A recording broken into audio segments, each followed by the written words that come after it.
Hello and welcome to another episode of the Rare Agent Podcast, where we peel back the curtain on all things real estate. We are your hosts, Jennifer, Christina, and Kelly, and we have with us today a very special guest, Elena Saradidis, a force to be reckoned with in the Toronto real estate industry.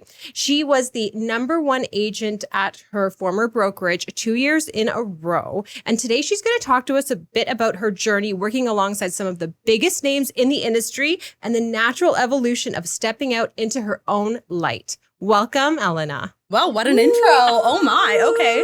Now I've got to live up to that. We know you will. We know you will. We're so excited to have you here. You and I met in a fun way. So that was our journey on a school bus. And Yes. Was it a magic school bus? you know it was when Elena was there. Well, let me tell you, a magic school bus that led us to more real estate. So, Yeah. of course, it was 100%. magical, right? That's the beauty of this industry. You just never know. So we're so excited to have you here. We know you've been crushing it in the industry as Thank long you. as you've been here. So how did you get here? What brought you to the wonderful world of real estate? Well, some people do know this story already, but I ended up in real estate accidentally. I was going to go into pre-med, which a lot of people don't know that pre-med was the path originally. So in my second year of university, I was actually in a sorority, and I went to an alumni fraternity event where I met these two guys that wanted to start a real estate brokerage. And apparently I left a very good impression. They sent me an email later on and said, "We're starting a real estate brokerage. Do you want a summer job?" And I said, "Sure, I'll get a summer job, no problem." So I worked for them for almost 2 years through that summer and through the time that I was in university until I got my real estate license. And I realized quite quickly I was doing all the work and I was getting very low pay. Yeah. It's like an admin story. It's Yes. like a lot of admins, they always think it's just eye-opening. Like, I can do this for sure. And it's also like mistake 101, don't let whoever's doing your bookkeeping see your bookkeeping. This is true. It's So true. I was seeing how much they were generating, seeing the amount of work I was doing, and realized I could get into real estate. Mm-hmm. So I decided to get into real estate. I was still in university at the time. I had to tell my parents I'm not going to go into medical How school. did they take that?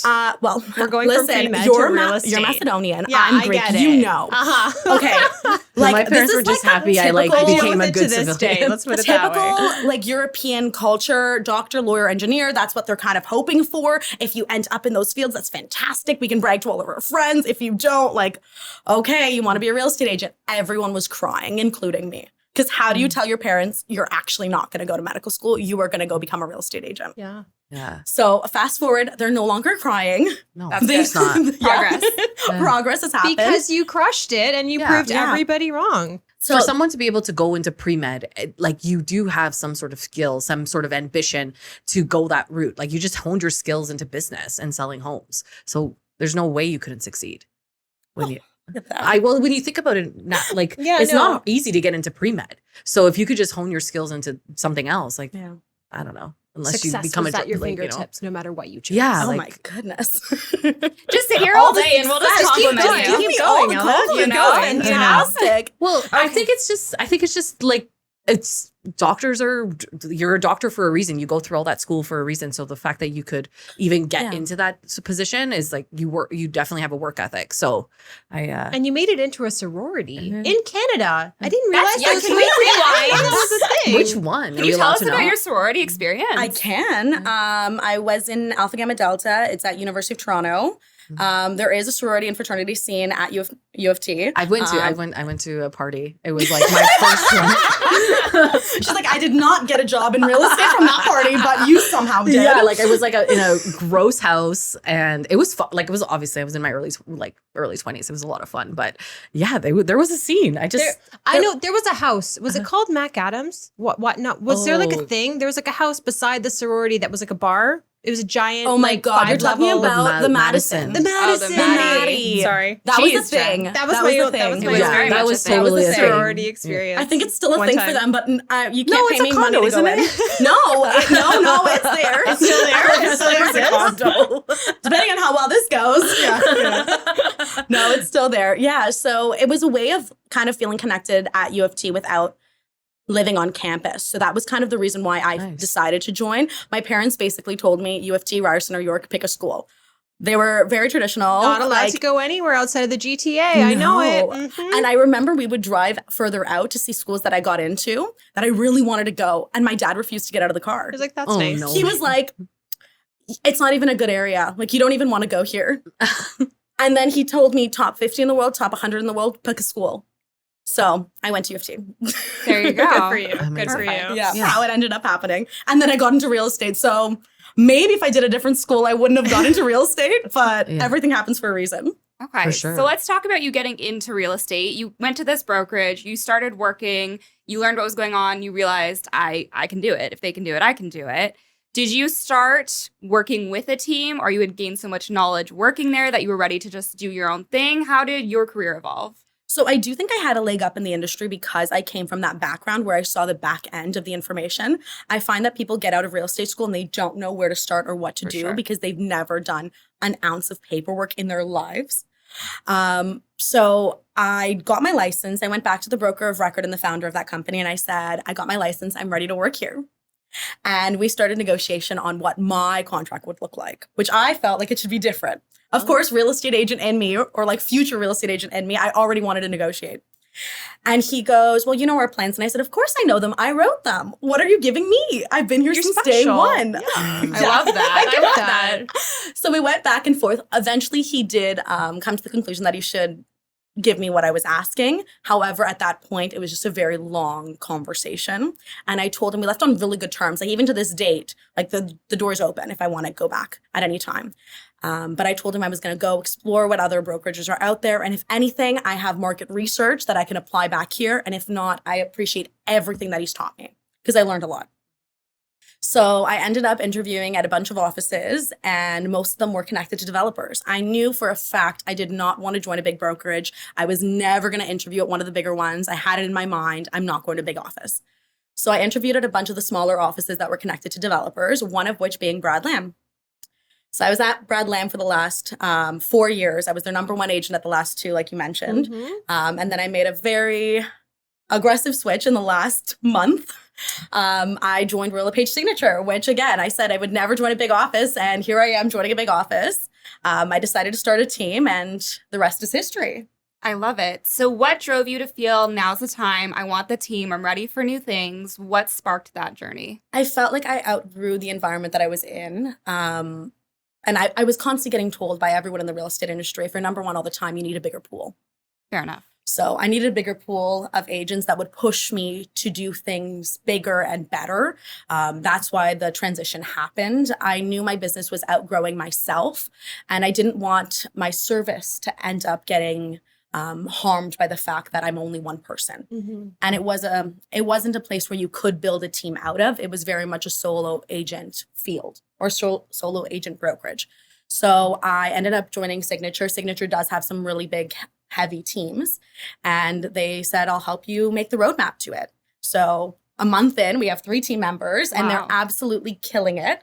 That's They're awesome. all doing transactions right now, which is fantastic. That's amazing. Yeah. And even the newest one on the team, who's been licensed, I think 3 weeks now, Oh, has wow. already done 3 leases. How So- did you, okay, you have 3 people. How did you decide that those people are the ones that you want to decide that you want to take a chance on? I wasn't even going to hire 3.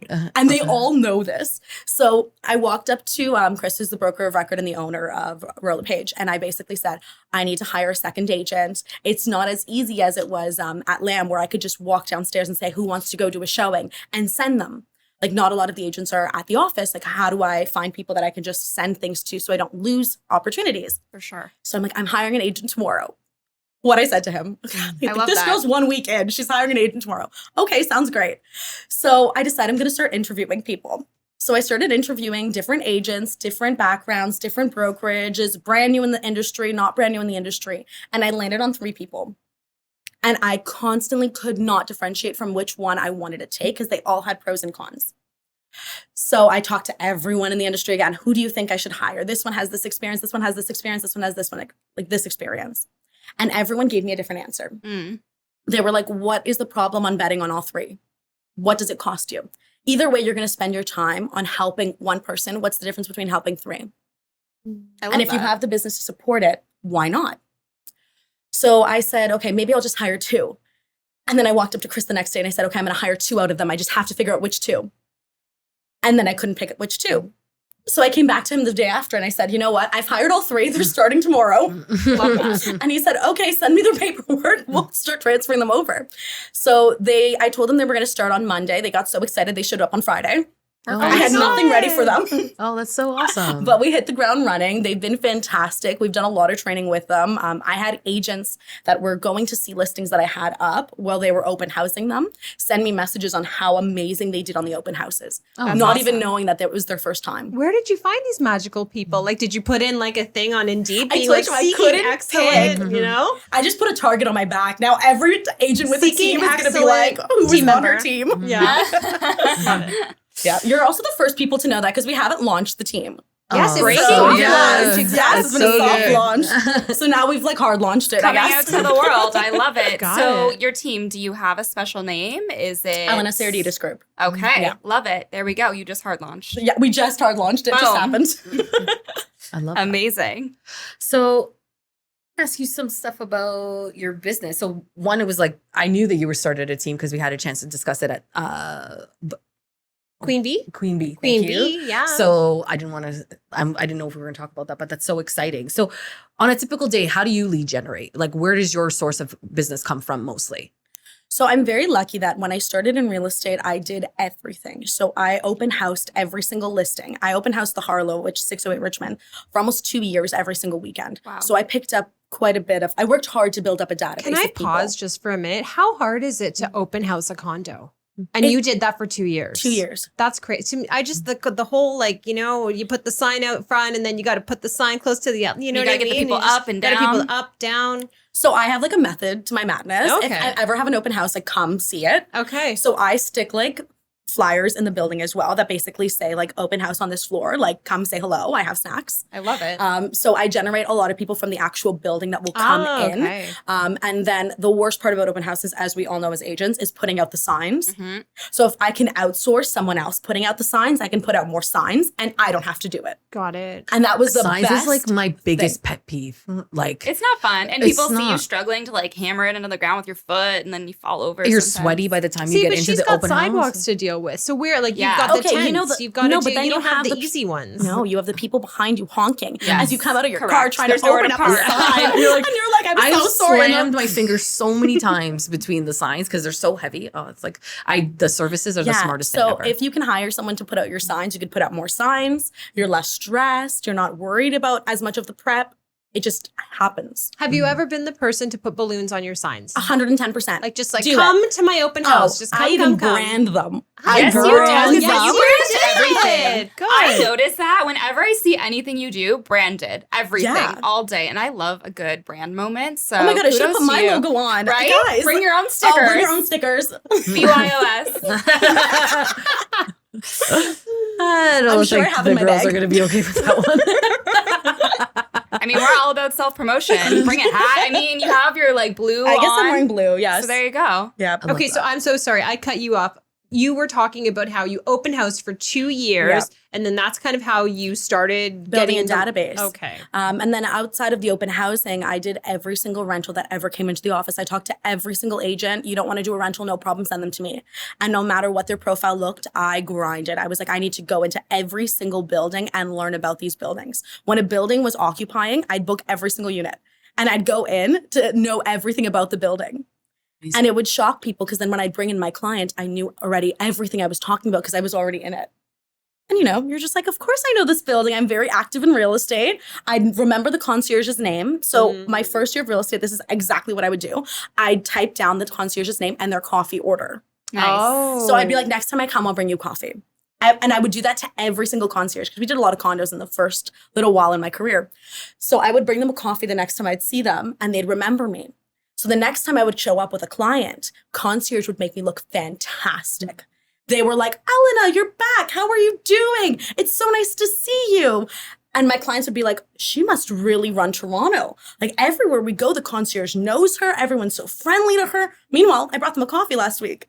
That's such a Ryan Serhant like life hack. I love that you do that. Besties with the Make concierge. They can make your life amazing and they will refer you to people. Yes. Like I've been in buildings where they're like, Ellen, I handed out your card, and I'll get a text randomly being like, hi, I'm so-and-so. I just walked into this building and I was told to contact you.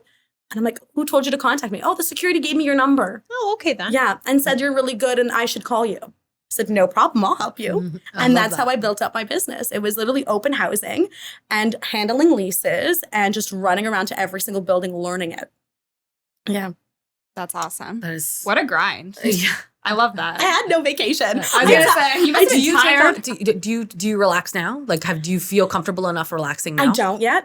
I'd be lying if I said I had balance. I don't have balance yet. I'm working on getting the balance. That was the reasoning behind starting a team, was to be able to offload a portion of my business over so I can actually take a break or at least sleep in every once in a while. That's kind of needed. Yeah. Like, what is your what's your favorite thing to do for self-care? I wish I had a favorite thing to do. Anything is fun. Going for a walk, grabbing coffee. I'm a huge coffee person. So like any coffee in any neighborhood, I can find it. I was you gonna say downtown? coffee and contracts. That's your Yeah, jam. yeah, I'm that's sorry to literally it. interject. How did that come about? Because that's your brand. I know that. Well, every meeting I would have with a client, I'd get a coffee. I don't know, maybe it's the Europeanness in me that I always, like, we can't go empty-handed to people's houses. So every listing appointment, I'd bring food or I'd bring coffee or I'd Can bring I snacks. just point out that Elena has brought us these beautiful snacks on our podcast because you're You're mentioning the first one to bring us snacks. You are like this is I the can't come Euro empty- in you. I can't You come cannot empty-handed. Everybody needs How to do you see have these time? beautiful cookies that Elena brought. Okay, Like, I don't even like thank even you. getting here because we're doing an earlier podcast today. Like 10:30 was like, okay, I got to get there. Like, how I do you can't wait have to time? eat these. Oh Uber my goodness. solves all problems. Oh, you just Like, Uber everything. I Uber Eats things all the time. Like if I'm late to an appointment, which I've mentioned this at other things that I chatted on, I Uber Eats coffee to my client if I'm running late. Like if they're in front of the building and I'm like, I'm running late, I'm 15 minutes late, I'll send them a message and I'm like, I'm so sorry, I'm late. Coffee's on its way. Uber Queen. We were joking before we started. We needed a drink, and Elena's like, "Oh my god, yeah, no, just order the margaritas on Uber Eats as long as you include fries. Good to go." I wouldn't know that how to order a margarita on Uber Eats. Well, actually, one of the ladies at Queen Bee was like, oh my God, we forgot to grab a toy for my kid's friend's birthday party. And I'm like, girl, Uber. Let me show you. There's a feature on Uber. They need to hire you. You could literally order everything. That's a Like, you can mom order from hack. I Walmart. need to know. Yeah. You can order Oh, from I Walmart. order You from can my order like a toy. everything. What? Everything. Even for open houses, I Uber Eats all of my like pre-prep. So for example, like coffee to have it at the door. I'm not running around trying to find coffee. It appears 15 minutes before my open house starts. It's fresh. Water bottles, sparkling water. If I'm ordering anything, cookies, whatever, they all arrive and they're in front. Okay, I have to ask only because we are the suburban agents. A couple of They'll us come here. to you there too. Will Don't they- worry. I mean, Okay. will they? Yes, though? they will. I live in Because Uxbridge. Elena, you're downtown. Like you, Well, how you far like. are you? I'm Because an hour out of the city. But that's it's okay. Okay, I have a listing in Aurora right now. Okay. let- And I have Aurora's very a little more- easily yes. gotten things there. Okay. Love that. Okay. No, I'm Yeah. in Markham. It can happen. It You can can do totally it in happen. Markham. Easy. I was just thinking about like an open house that we did in Mount Albert, and it was like you actually can hear crickets, like for real though. Like you can. I don't know that Uber would come. We're gonna try next But time. next time I'm gonna try. I'm gonna just absolutely. open Uber But, like, everywhere I go now and be like, I'm obsessed. Can I get What can I something? get? Yeah. Ubering everything. Yeah. I And love you it. can pre-schedule it too. So you can do it from the night before and be like, That's deliver it by this genius. time. Genius. I'm obsessed. Like my mind is blown. Like I, I wish love we this were concept. on the Like, Bradley and you could drop a bomb. Well, like, you know, boom, the whole right like there. Ryan Serhant thing was like, what can you delegate to someone else that will alleviate your time to do more lead gen or do more things with your clients? So that was something that I could do that would alleviate pressure from me, that I could go do more showings. I could do more lead gen. I could write up more paperwork. Like I could do more things because I alleviated that one aspect of my business that I didn't need to be present for. Mhm. It's brilliant. Yeah, the I always like to bake some cookies or have some sparkling water or something, but sometimes it gets forgotten. And what a life! I love hack. that you bake. I would never. I I would never always- bake. That's fantastic though. I'm coming to your open house. Yeah, like we. You need to tell me where it is next time where there's freshly baked cookies. I usually have Craig cookies at my. Yeah. So good. all the name brands that I'm dropping right now, they're not getting sponsored. Start sponsoring. Yeah. Is what I'm saying. Reach But- out to Elena. Yeah. Oh, sponsor the podcast. We need Yeah. some cookies here. Right? Craig, seriously, then people would sit in your kitchen and be like eating cookies. Oh, I love this place. And then I have like lines like, and if we were going to have a party, this is what it would feel like. And we're all in the kitchen hanging out, because then they stay a little longer rather than they're just like up and leaving. And then they feel like you care. So it's just, I totally. It's also an icebreaker. Oh, yeah. Like, how many people walk into the open house, and you know this because before we were agents, we were all the nosy neighbor that wanted to see what the house looks like. And shout out to the nosy neighbors. We like you. Come by the open houses. All day, every day. Please. But they literally have conversations before they enter the unit saying, do not look at the agent. Don't talk to the agent. Do not give your real information down. We don't want to speak to them. So you need a way to actually get their information. How do you do it? You have to have icebreakers. So having food, offering them stuff is a little bit easier to break the ice and just talk to them about something other than real estate. Yeah. To kind of get them to feel more comfortable around you and maybe actually leave their real contact information instead of the fake emails that we're so used to. I can't 100%. imagine a new person fresh out of school going to do an open house and like, what do you, like, how do you, and it's actually busy. How would you even know what to do? 4 days of training with these new girls That's Oh, awesome. on my amazing. team about open houses, because I don't believe you know how to do them unless you've ever done them or unless you've Shadowed. This is true. exactly. Yeah, I And shadowed. we're not when- reinventing any reel.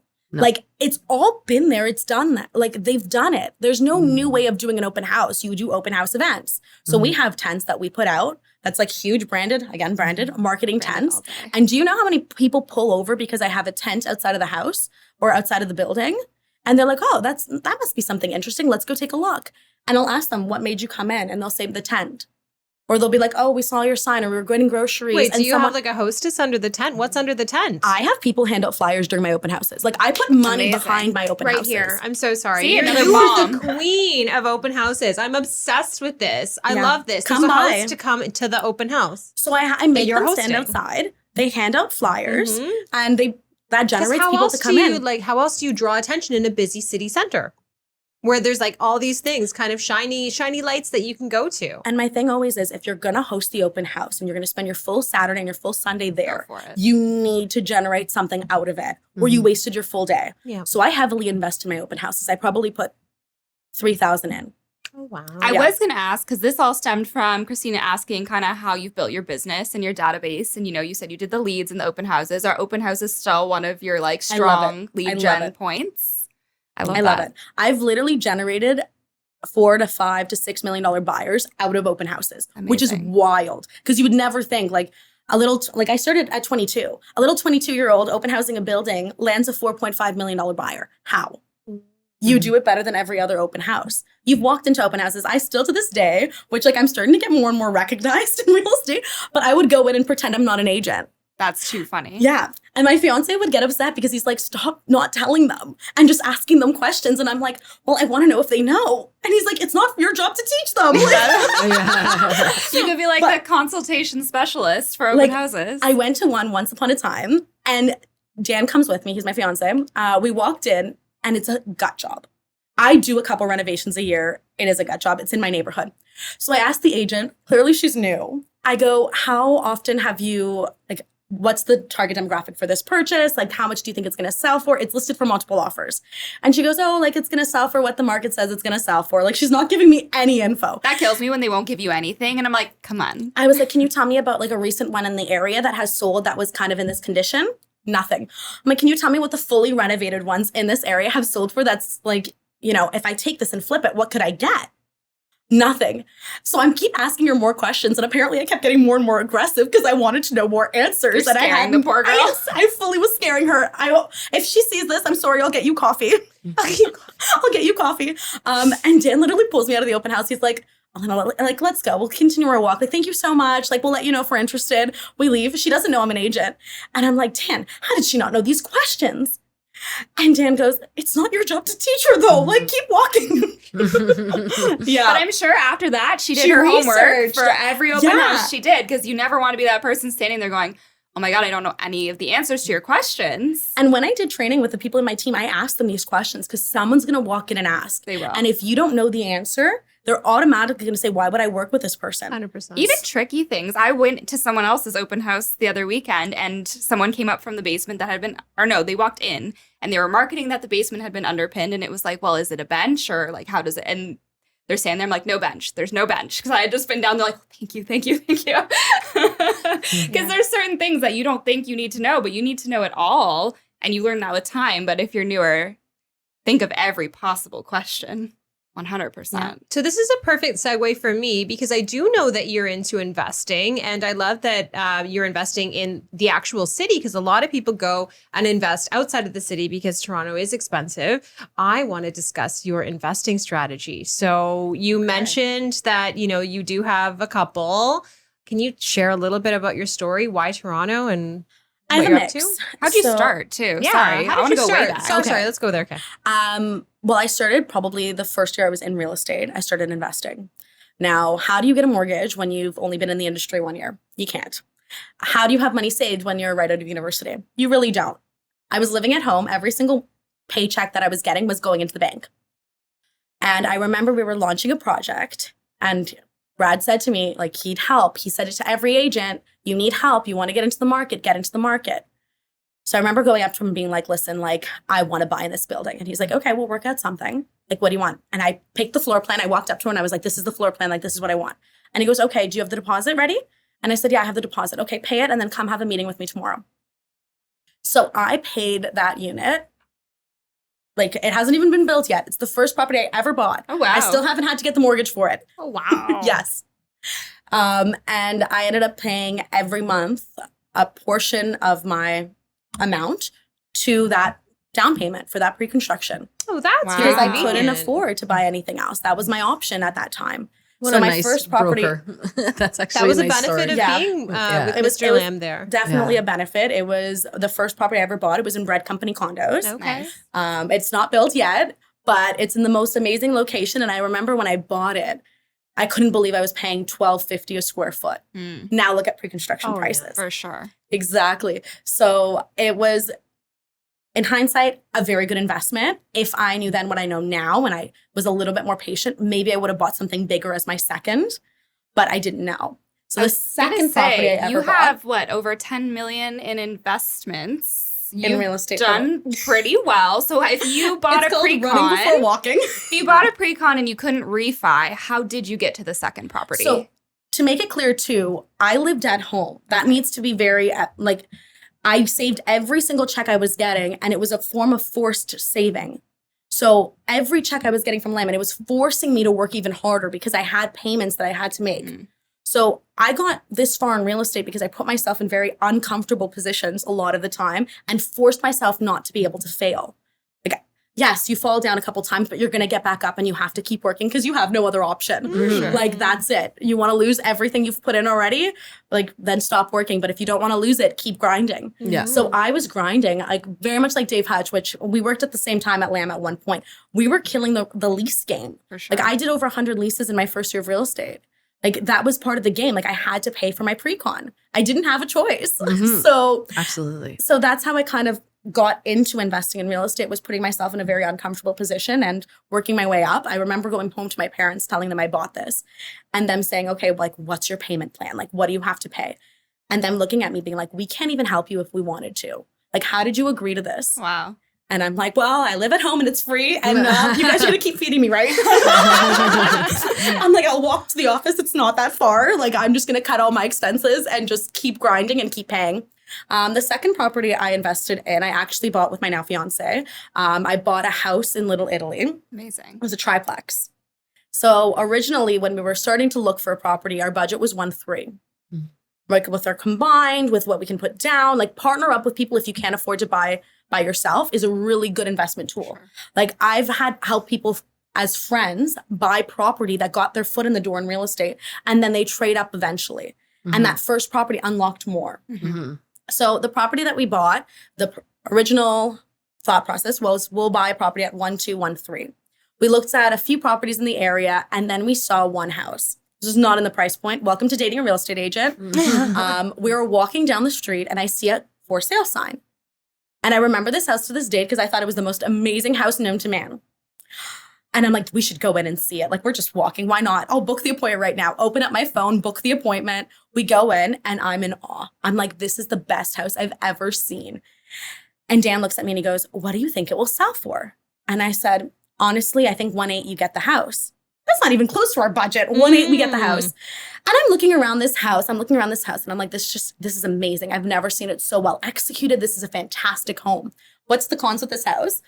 No parking. Why would I ever get a house without parking? Like for myself personally, I want to build laneway homes. I know that. So it wasn't at that moment, I wasn't thinking that long term. I just thought, how amazing is this house? It's so beautiful. You could do so much with it. And Dan goes, well, maybe we can make it work. And like, you know, it will be an investment property. I'll have my friends here live with me. Like we'll make it a tech house. All of my friends will come live here. And I remember being so upset because I'm like, they're going to trash this house before I can live here. Was it a fixer-upper though? No, or it was perfect. It was just lovely. It was a beautiful house. Okay. So you agreed to like a rooming house we situation. were not going to do that. Okay. That was not going to happen. But I'm like, how the hell did we just jump the budget from a 1.3 to a 1.8? That doesn't happen. Like, do you have money hidden somewhere that you're not telling me about? Like, what's happening? 100%. And I'm like, how am I going to come up with the other half of that? That's all I think about. So it upped our budget.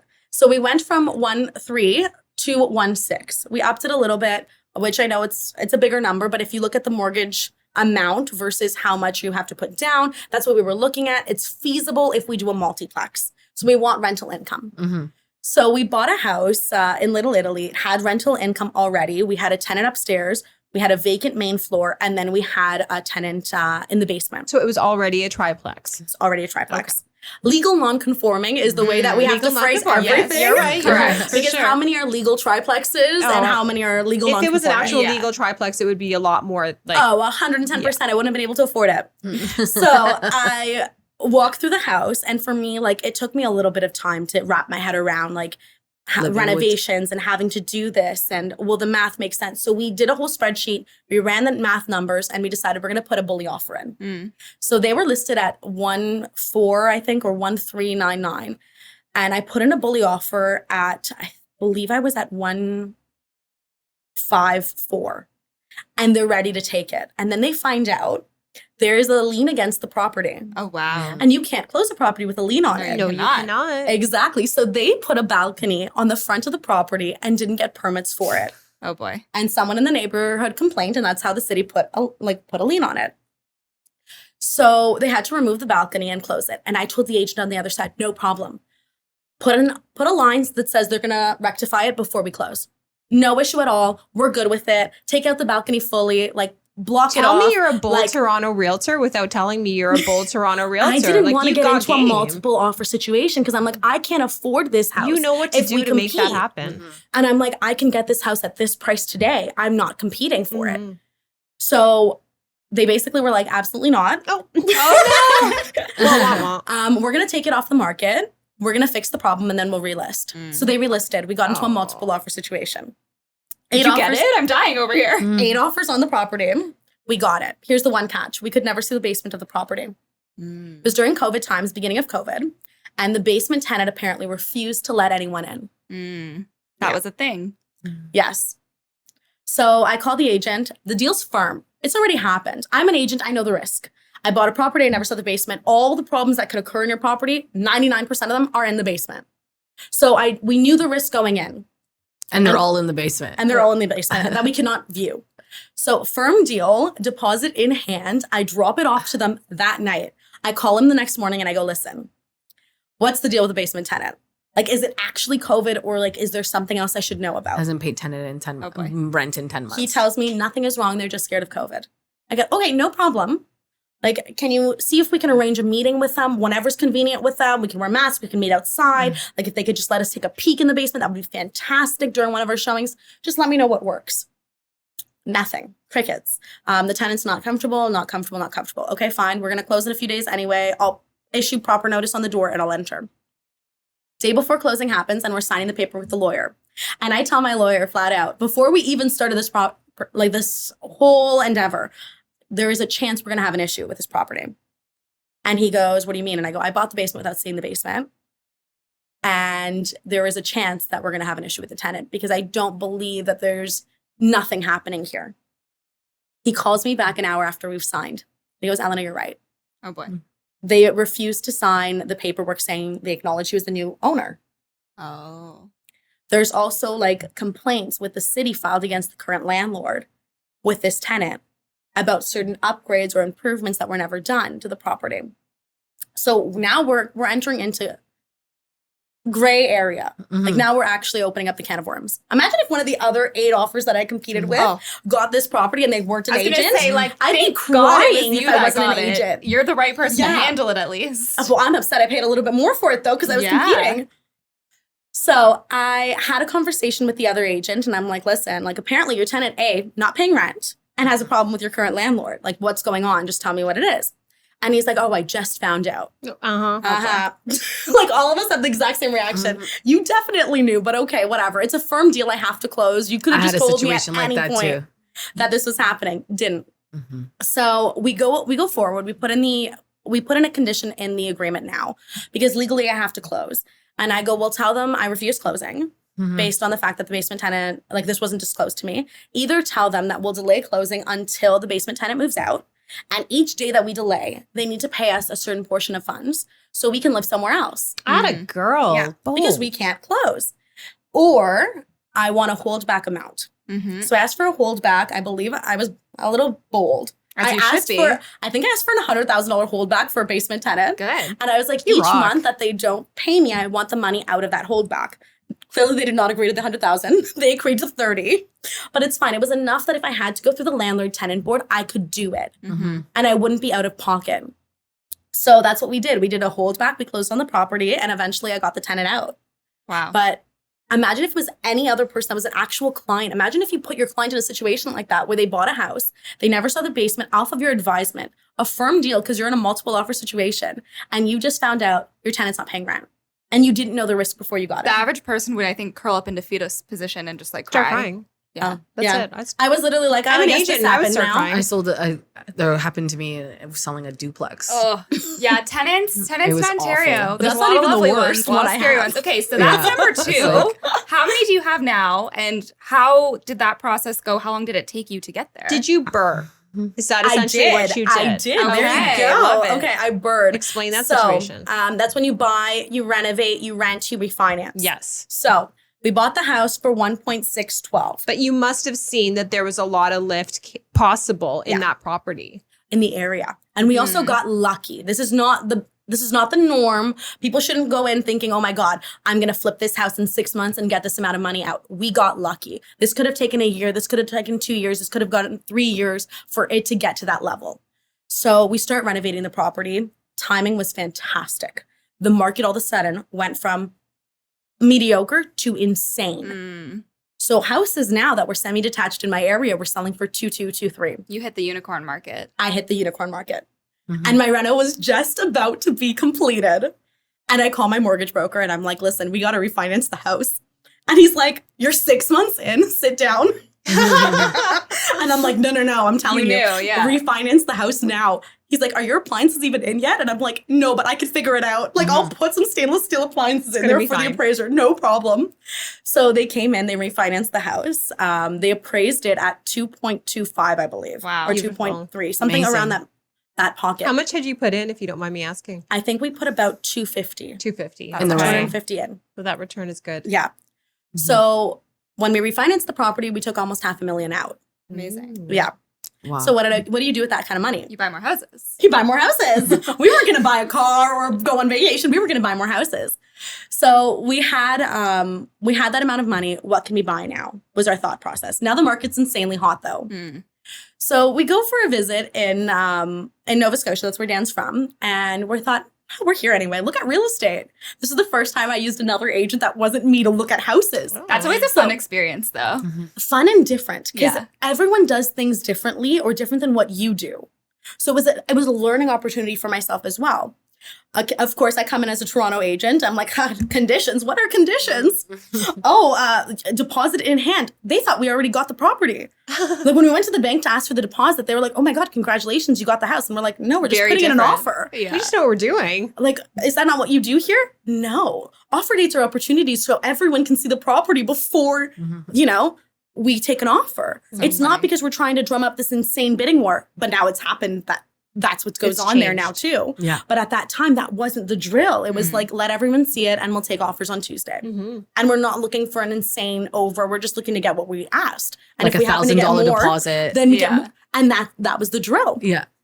So we see a bunch of houses, and I see this house in Nova Scotia. It's the cutest little house ever. You can see it on my Instagram. It's a yellow home that is a legal duplex with 2 municipal addresses. Mm. It's in their center location, which has zoning to allow for garden suites. Nice. Mm. I was always looking for, can I build a lane? Can I build a garden suite? Anywhere we bought. Okay, forgive me. Is this Halifax? This is in Halifax, Nova Okay. Scotia. Yeah, Halifax. Okay. no problem. Just trying to make sure I know all my maritime cities. We decided we're going to put in an offer on this house.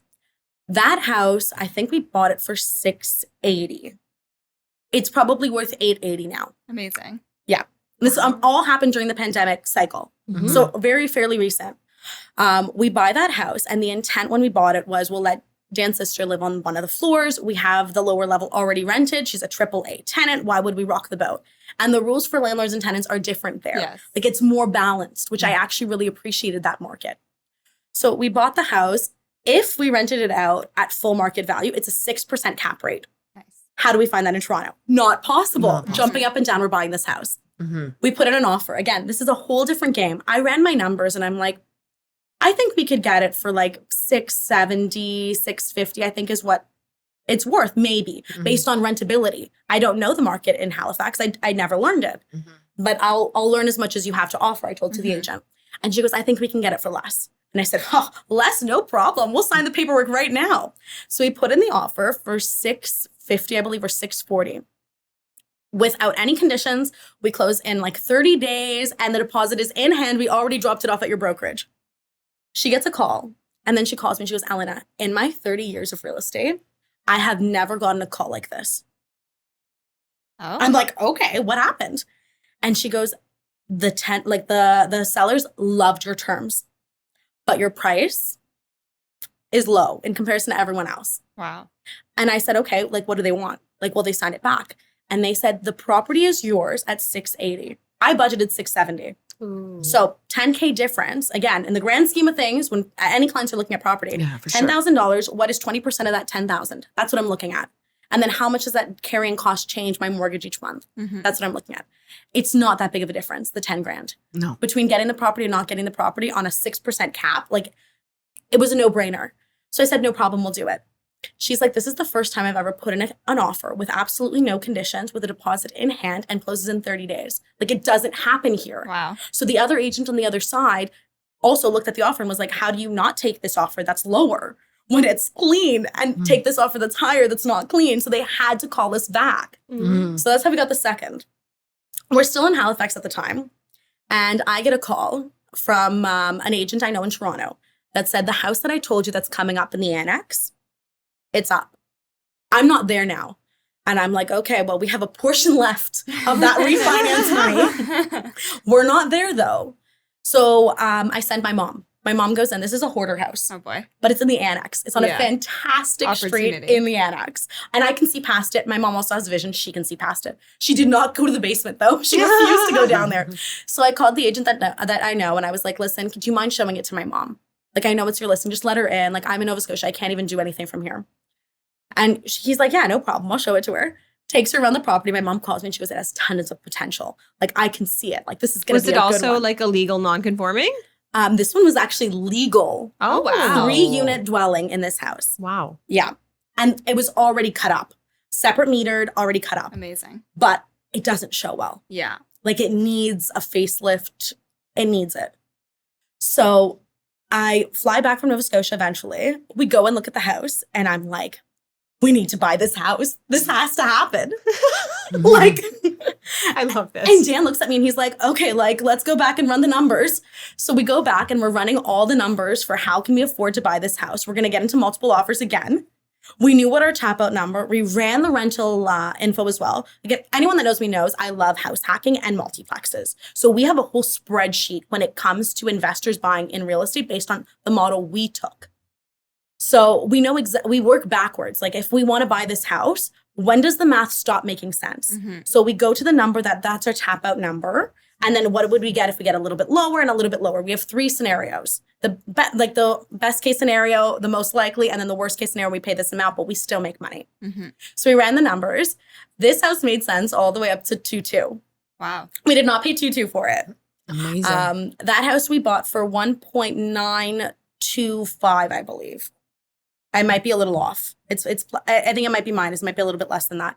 That house we started renovating. Now, again, we're in a whole different market. I wish I could have refinanced it and pulled out the money at this time. We can't. The interest rates are too high. It doesn't make sense at this moment. So we're holding on to that house until we can figure out how to refinance it, or when the right time is to refinance. For sure.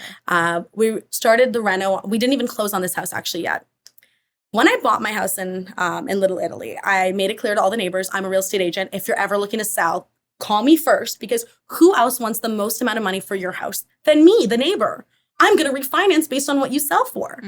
Like, I want you all to get the most amount of money. So even if you don't want to work with me, like, I'll help you get you more money. So the next door neighbor comes up to me. This was the same time. Now we have the closing in Halifax coming up. We have the closing in Nova Scotia coming up. And the neighbor who knows I'm interested in his house says, Elena, we've decided to sell. And my face goes white. I'm like, why didn't you tell me 3 days ago before I bought the house? And I'm in sheer panic. I'm like, I want this house. And I want this house because long term, can I build an assembly on this lot? I have one house that's connected to one semi. Then this is the other house that's connected to a different semi. If I can get all 4 houses, I can do a minor variance on the zoning, extend it to where mine is because I'm on the other side of the lane, and potentially, hopefully build one day. That's the plan. So I'm like, I want this house. I go back inside and I'm like, Dan, we need to buy the house next door. And he looks at me and he's like, with what money? Like, where do you think you're going to find this? And I'm like, you're right, but I really want that house. And he's like, well, if you knew about this house, would you not have bought the other one? And I'm like, I don't know, maybe I wouldn't have. I don't know what I would do. Like, I want the house next door. So I start to get creative. If I can't get the house next door, can I find someone that I know, maybe one of my clients that would be bullish enough to do the same type of vision? Like, let's buy the house next door, hold long term, buy the other 2. So I call an investor of mine. He's in Montreal. This is when I felt like an all-star real estate agent. I was like, I hit the jackpot of clients. I call him and I was like, listen, there's a house. It's next door. I can't afford to get it. I think you should come in and take a look at it. And he said, no problem. I'll fly in on Tuesday. Like, fly in? Okay. Amazing. I'm like, this is a TV show. Fly in, come see the property. He flies in on Tuesday. I come pick him up. I take him to go see the house. I walk him through my house first so I can show him the potential and the cash flow of mine. Dan's sitting there on a Zoom call in the background at work. So I walk him through the house. I take him next door, walk him through the house next door. We go sit at a coffee shop and we start chatting. And he goes, okay, Elena, what do you think we should put in? And I'm like, what do you mean? He's like, well, did you think I was going to fly out here and not put in an offer? And I was like, oh, okay. Yeah, we can definitely put in an offer. And he goes, well, like, how much do you want? Like, what do you mean, how much do I want? He's like, yeah, we'll partner on it. Like, how much do you want? And I'm like, how much can I do? And I was like, I can do 25%. Like, not even thinking. I love it. So I messaged Dan and I'm like, listen, like, we're going to buy 25%. Like, I'm going to buy 25% of the house next door. And he literally messages me like 8 times. He's like, what are you doing and not consulting me on? Like, we have renos coming up. Like, you can't just decide to do this. And I was like, I think it's a great investment. Like, what do you mean? Like, my money is my money. Your money is your money. We just have common investments. Like, how does this not work? So he's like, I haven't even met this guy and I'm investing with him. And I'm like, what do you mean we're not even engaged at the time. I'm like, my money's mine. Your money's yours. This makes me so happy. He's like, that's not how it works, Elena. I haven't met him. I'm like, no problem. I bring him back to my house in the same hour, basically. I'm like, Dan, meet him.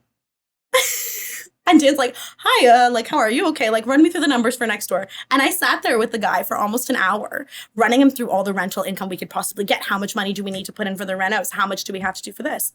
So we run all the numbers. Dan takes a look at it. He's like, okay, Elena, like, put together the offer. Like, we'll figure it out. So I start drafting up the offer. The guy leaves. Dan turns to me and he goes, Elena, I don't want 25. I want 50. Wow. For sure. Where did this come from? I love that. I like that. He's like, we'll figure it out. We'll figure it out. We'll find a way to make it work. We'll figure it out. Let's get us to 50 so we're 50-50 partners. I'm like, oh, it's us now. Okay. So you take 25, I take 25. There you go. Yeah. So we got the next property by partnering up. That's awesome. So we got that house, we renovated it. It's up on the market for rent. If anyone's looking for a rental and wants to be their landlord, come on by. Yeah, and that was the following property. I am obsessed with this story, and I have so many questions that I've been wanting to ask in there. But a couple of things that just kind of stick out is in Toronto for a property of that magnitude, just in terms of like price point, does it cash flow? Yes. Okay. Yes. Okay. Like, yes, I yes. would not be in the game if it didn't Did cash you flow. lock into like a really excellent interest rate just, or are you on a I wish I variable? could tell you that, but Okay. no. Every single one of my properties is on variable. Okay. I was planning to refinance everything. I'm in the same Yeah. boat. I totally hear I you. didn't imagine them, like, it's bad to say that I didn't imagine the interest rates going up. We all knew the interest rates would go up. I think none of Okay. us We just expected the speed. Everybody Exactly. said, So I was you are thinking like cash 4.5. flowing on a triplex. You're not even like when we go into like I want to talk about Bill 23. I don't know if we have time, but like We need to wrap this baby I up. know. But Elena is just you have such an innate ability to see opportunity and go for it. That's why I'm so happy that we started using the word bold because like I'm a little bit like you and I have my own crazy stories that we don't have time to share right now. But I love it. You see something and you go for it, and that's it. So you are cash flowing on a triplex, not a fourplex. No. So Wow. this is the deal. And it's very, very hard to find properties that have this kind of opportunity. So you have to be very careful with what you buy it at and what the interest rates are at that time. Okay. So when the interest rates were around 1.5, 1.8, 1.9, even 2.3, Mm-hmm. up to 2 mil on a triplex that needed to be rehabbed, so needed some work, will cash flow. Okay. Anything more than 2 mil, you start to lose people. Okay. And these are the conversations I have with investors now too is, okay, we're going to buy this house. It needs some work, but the bottom line is going to suffer if you pay more than this price. And it's just because of the location. People are Location. willing to pay a premium. It's long-term tenants. It's a mixture, and I don't necessarily want very long term. Okay. Like I You would want like do you to do reasonable. be midterm? Do you do like I- corporate rentals? No. I mean by long term, like I'm fine with a year, I'm fine with 2 years, I'm fine with 3. But eventually we want some turnover. And this is with all my investors because you don't want to be stuck with a property that has very, very low rental rates and not be able to sell it or refinance it or do anything because they're basing it on that number. 100%. So it's very, very challenging. I had a hard conversation like that yesterday with investor clients Yes. because they No, can't get their tenants I out. know. But you know what? I'm still I going. wasn't I'm looking still at the going. clock. No, it doesn't matter. I'm in charge of keeping us on time, so I keep giving Jen the eye. I'm like, hello. No, because I love Ellen. I think that We what can talk she to is, you all day. I love Apparently what that's happening now. what she is sharing. I think that there's a lot of value here. So we're going to keep going for like You 5 can more talk to minutes. her off camera, you know, right? I know, but I think that there's value for our listeners here. So I'm keeping it going for another 5 minutes. Well, we you are get calls staying every day here. that says like, "How am I going to make some money? Like, how do I make money?" And it's like, well, you So can't put down that's- 20% Well, on a. I've told people Yeah. multiple times, you buy a condo, you're putting more than 20% down to cash flow. That is a fact. Yeah. If someone can show me a condo that I can put 20% down and get cash flow positive on right now, I'll buy it. No problem. It's very, very hard. It's not you have happening to right put now. 35 to 45% down minimum So to be neutral. What is the investment strategy that you are leaning your clients towards? Is it still the city of Toronto and Multiplexes. Multiplexes. So you're in love with Bill 23? Love it. Okay. Multiplexes. Anywhere or just you just I prefer in the city. And I Okay. tell this to everyone because I get conversations about, okay, what if I invest in a different market? Let's go to Milton. Let's go to Waterloo. Let's go to Guelph. And I have listings everywhere. Like we do travel for our clients. That's no problem. We'll take care of everything for you. But the problem that I have when we go into further out places is the tenant demographic that we sometimes get.